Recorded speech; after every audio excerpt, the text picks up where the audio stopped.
Ju thatë pak më parë që dashuria është temë qendrore e poezisë. Do të kishte poezi pa dashurinë? Jo, nuk ekziston. Nuk ka. Dy janë temat e mëdha të dashurisë. E thot Eliot. Pastaj tjerët janë nuanca, është dashuria dhe vdekja. Pse? Se e shpjegon. Sepse janë për të vetmet fenomene, për cilat mund të flitet vetëm përmes poezisë. Ne nuk mund ta kuptojmë dashurinë nga ajo që shkruajnë filozofët, nga ajo që shkruajnë ose historianët kur flasin edhe ato për histori dashuri. Ajo shpjegohet vetëm përmes metaforave. Prandaj ka vështirësi edhe për të folë, siç po flasim ne tani për dashurinë. Se unë kam folë kaq gjatë në poezinë time, po kam folë me metafora. Me qëse unë marrë përsipër të flasë dhe në një formë tjetër, domethënë, si filozof ose të bëhet definicione, le që futesh në një pyll pa së patë, që themi që s'del kur. Por janë dhe të pa sakta ato përcaktime që mund bëjmë.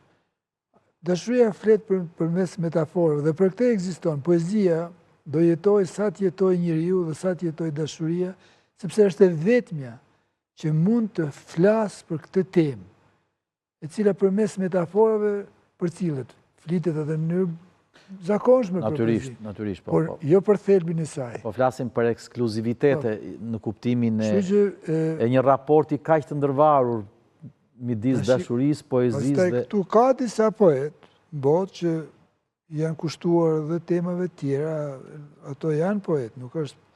Por në përgjithësi, poetet e mëdhej që ngelin, i kanë këto dy temat që folen. Pastaj poezia nga herë thret edhe për rolet tjera, sepse ekziston dhe poezia e angazhuar, që themi, përditshmëria e fton poetin që të thot fjalën e vet për një temë caktuar. Poezia në historinë e saj ka krijuar, domethënë edhe modele të jashtëzakonshme se si mund trajtohen dhe temat sociale në poezi. Por thelbësisht ngelet dashuria dhe vdekja. Duket sikur metafora është figura që e kushtëzon apo që kushtëzohet prej letërsisë. Domethënë, metafora dhe në folmen e përditshme mund të përdoret dhe në prozë, dhe në tregime, por si që është në poezi, vlerën, ngjyrën, peshën që ka në poezi nuk e ka në asnjë gjini tjetër, në asnjë zhanër tjetër. Po, se e shumon, se vetë metafora ka kuptimin e zhvendosjes. I jep disa pamjes, nuk e jep në një pamje statike ose një frazë, fjali dëftore të zemë. Ajo metafora është veshja e poezisë, stolisja e poezisë, por është një stolisje që si thua që përcakton dhe brendinë e saj, nuk është vetëm formë.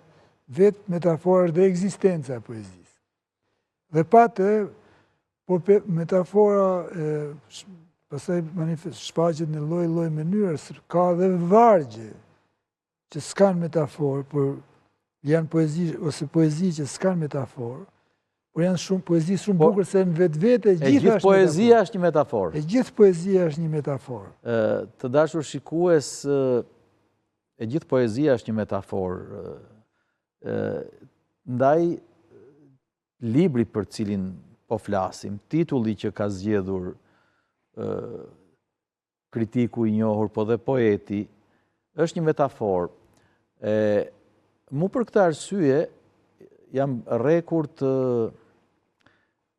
merrem me pasqyrat për të shkuar tek mëkati, për të shkuar tek njeriu, por do ta ndërpresim për pak minuta sepse jam i detyruar të shkojmë në një hapësirë publicitare dhe të rikthehemi sërish për ta vazhduar këtë bisedë dhe natyrisht do të zhvendosemi edhe nga metafora tek ajo që është më konkrete, por qëndroni në drejt, qëndroni në ekranin e televizionit Ora News në këtë bisedë interesante me shkrimtarin Preç